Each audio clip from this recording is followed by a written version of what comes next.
E aí, pessoal? Vim então aqui para esclarecer, aí como o título mostra para vocês, a respeito do desengasgo de lactentes abaixo de 1 ano. Esse protocolo, ele mudou ou ele não mudou? Então fica no vídeo aí para vocês saberem mais informações a respeito disso.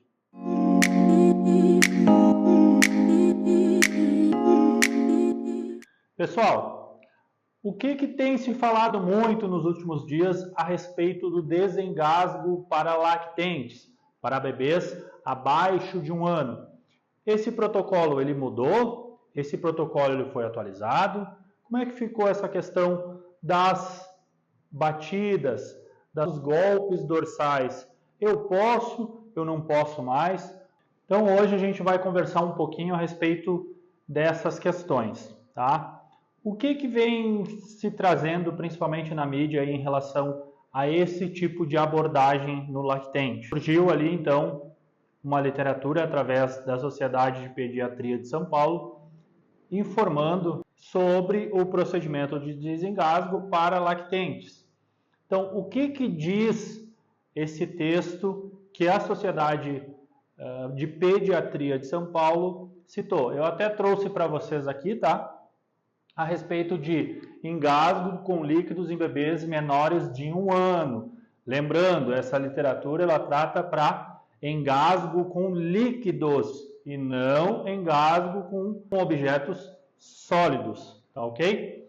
Então, há tempos que a medicina evolui com polêmicas. Então, lá vem mais uma polêmica, da mesma forma que o próprio pessoal ali da pediatria, da Sociedade de Pediatria de São Paulo, já inicia o texto, tá? Então eu vou baixando algumas coisas para vocês aqui, só para vocês terem uma noção em relação a isso, e depois eu vou trazer os protocolos atuais, os protocolos embasados, as diretrizes, as guidelines que nós utilizamos aqui no Brasil, para ver e comparar em relação a esse texto, ok? Eu vou baixar aqui um pouquinho para vocês terem uma noção, então, tá? Então, o que esse texto diz, tá? Então, as manobras de desobstrução de corpo estranho em bebês para crianças menores de 1 ano, tá? Então, o que ele diz? Que não estão indicados, então, o processo de golpes dorsais, segundo este texto, essa literatura, não estão indicados para engasgo com líquidos. Então, por quê? Porque segundo os estudos feitos com os profissionais,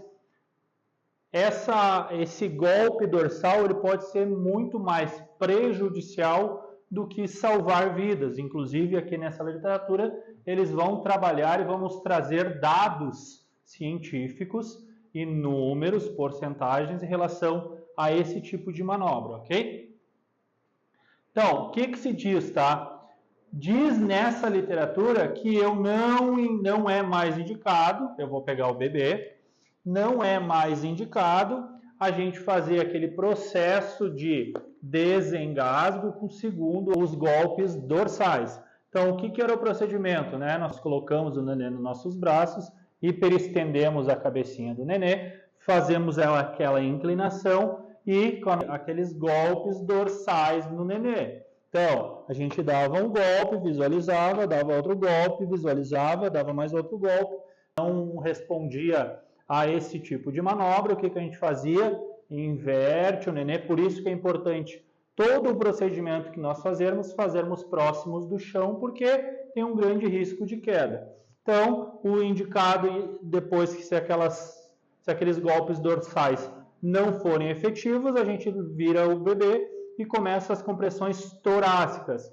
Lembrando que para bebês não é indicado compressões abdominais, diferente da criança ou diferente do adulto na manobra de Heimlich. Então, eu faço mais 5 compressões torácicas nesse nenê, ok? Isso é o que o protocolo nos norteia.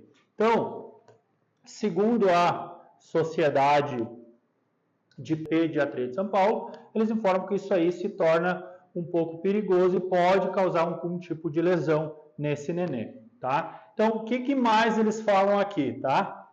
Não vai entrar muito em detalhes a respeito de tudo o que fala, tá? Mas uma coisa que chama bastante a atenção é esse estrofe aqui, tá? Eu vou ler para vocês para ficar um pouquinho mais claro. Eu vou deixar o nosso bebezinho aqui. E prestem atenção nessa estrofe aqui, ó. Muitas maternidades no Brasil e no mundo realizam a manobra de desobstrução em situações de engasgo com líquidos. Ou seja, muitos profissionais no Brasil e no mundo, certo? Muitas maternidades pressupõem que as pessoas que estão dentro das maternidades são profissionais de saúde, profissionais capacitados, profissionais treinados. Então, independente do que for feito, 90% dos bebês voltariam a respirar, que é nesse processo que eles estão dizendo. O que é esse processo? Se o meu nenê ele tem um engasgo parcial, ou seja, ele não está desacordado ainda, mas ele está apresentando uma cianose, está apresentando uma dificuldade de respirar, mas ainda tem consciência, é um engasgo parcial. O que a gente vai fazer? A gente vai incentivar a tosse desse nenê. Perfeito? Caso o nenê esteja com engasgo total, ou seja, já sem consciência, a literatura fala para a gente fazer simplesmente uma fricção interescapular, somente uma passagem de mão, tá? A gente não tem ainda algum vídeo institucional, alguma coisa que pelo menos demonstre que posicionamento das mãos, como é que é essa fricção, se é com os dedos, se realmente é interescapular, se é de baixo para cima. A gente não tem ainda nada que norteie em relação a esse procedimento que é citado aqui, tá? Então, esse procedimento, eles estão citando que 90% dos bebês voltariam a respirar espontaneamente. Então, se ele tiver com um engasgo total, retira o excesso de líquido na boca, lateraliza ele em cima do meu braço, hiperestendo a cabeça e faço esse tipo de fricção interescapular, tá? Então, nessa literatura, a gente não usaria mais os golpes dorsais, e sim aquela fricção, tá? Isso que a Sociedade de Pediatria de São Paulo indica, tá? Vamos deixar o neném novamente aqui. O que acontece, tá, pessoal? Segundo eles entraram em contato com a American Heart, que a American Heart é uma das instituições dentro da EUCOR, que faz todo esse norteamento das guidelines. Então, não é somente a American Heart. Depois eu vou mostrar a página para vocês. Tem várias instituições que norteiam esse tipo de protocolo e eles entraram em contato com a American Heart e, inclusive, copiaram o texto da resposta da American Heart. Prestem muita atenção nessa resposta, tá? Para bebês menores de 1 ano de idade, as diretrizes atuais recomendam a realização de golpes nas costas e compressões torácicas com obstrução completa de vias aéreas por objetos sólidos, tá? Então, objeto sólido, o nenezinho porventura engoliu uma tampinha de caneta, uma tampa de garrafa, que é um objeto sólido, ou de repente deram algum tipo de alimento sólido para esse nenezinho, ele se engasgou. O protocolo é assim, os 5 golpes dorsais e depois as 5 compressões torácicas, tá? Preste atenção, na asfixia líquida, entretanto, não justifica a mesma intervenção. Ou seja, quando um bebê engasga com líquido, muitas vezes é devido à aspiração, e que normalmente requer o posicionamento do bebê em vez de manobras agressivas usadas para a desobstrução de substâncias sólidas. Ou seja, A própria America Heart falou em resposta à Sociedade Brasileira de Pediatria que realmente lactentes com engasgo total de líquidos não seria aconselhável a gente fazer os golpes dorsais. Perfeito, sem problema nenhum. Porém, a gente é norteado pelos protocolos, tá? Então, vamos lá no site para mostrar para vocês o site da ILCOR.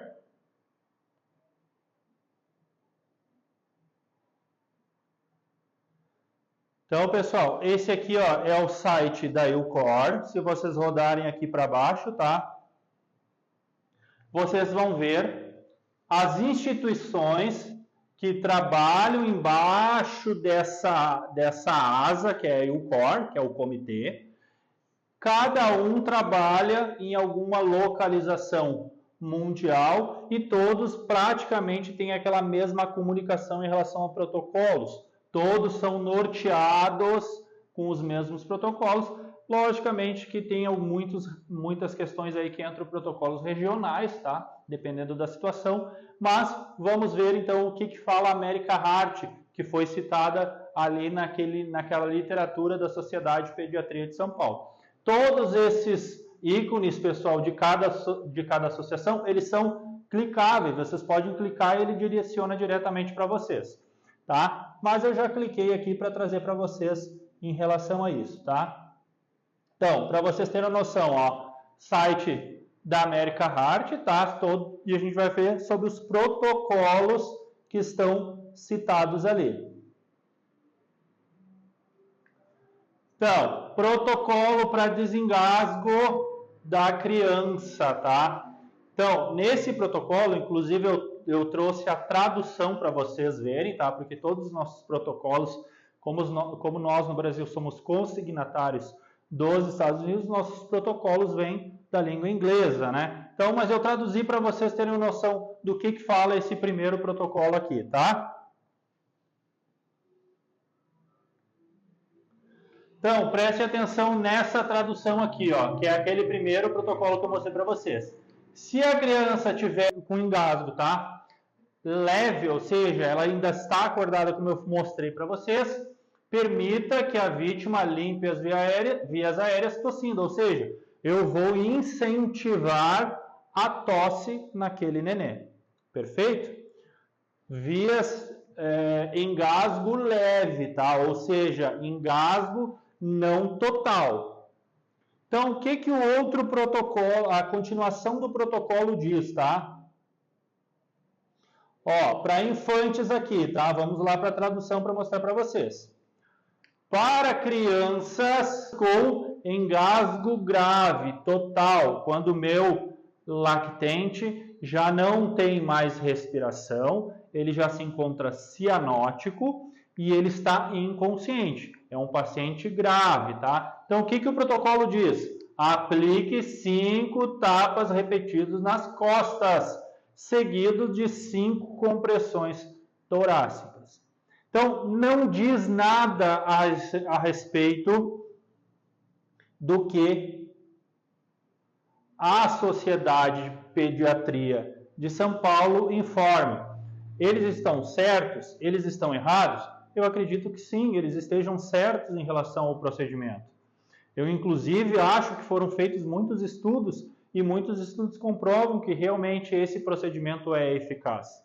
Só que eu sempre falo para vocês que a gente tem que cuidar muito do que está escrito. Então, o que está escrito aqui, ó, que muitas maternidades no Brasil, então são profissionais treinados. O que acontece? Os protocolos que a gente atua hoje, tanto no intra-hospitalar quanto no pré-hospitalar, principalmente que a gente se norteia através da America Heart, mostra que esses protocolos são aplicáveis para os profissionais de saúde, mas também são aplicáveis para pessoas leigas. Então, de repente, pessoal, muitas vezes, o que pode acontecer? Ao invés do protocolo vir todo esquematizado para engasgo leve, engasgo severo, engasgo com objetos sólidos, engasgo com objetos líquidos e por aí vai, que de repente para leigos se tornaria um pouquinho mais complicado essa interpretação, os protocolos vêm de uma forma mais especificada em relação ao objeto, em relação ao procedimento que eu devo fazer. Então, o que vai acontecer? A gente não sabe se de repente isso aqui pode ser revisado e entrar nos protocolos, nas guidelines, as guidelines agora de 2025, se de repente pode entrar, se de repente pode continuar. Mas o mais importante é o seguinte, o mais importante é que se a gente sabe desse dado aqui e as pessoas treinadas já realizam esse procedimento, ótimo, perfeito, ele funciona. Porém, a gente também tem que ser norteado pelas normas, pelas guidelines, pelos protocolos. Então, a gente não pode tirar nada da nossa cabeça, principalmente quando a gente está no pré-hospitalar. Tá ok? Pessoal, era isso então que eu queria mostrar para vocês. Ficamos à disposição aí para um próximo vídeo de esclarecimento ou algumas dúvidas que porventura vocês possam vir a ter. Pessoal, eu vim aqui agora no nosso cenário aqui de treinamento, só para mostrar um detalhezinho para vocês em relação ao procedimento do protocolo, tá? Porque muitas vezes o pessoal, naquela adrenalina do atendimento, começa a fazer as tapotagens no nenê sem uma observação. Então, só para vocês terem uma noção a respeito do protocolo, tá? A tapotagem que a gente faz é uma tapotagem e observa, tá? Então, uma tapotagem, observa, uma tapotagem, observa. Por quê? Porque muitas vezes essa criança desobstruiu na primeira, na segunda tapotagem, tu não percebeu e tu tá forçando aqueles golpes dorsais que porventura pode sim ocasionar alguma lesão nesse neném. Então, prestem atenção. Realiza o golpe, visualiza, realiza o golpe, visualiza, realiza o golpe, visualiza. Tá ok? Só para ficar claro em relação a esse procedimento.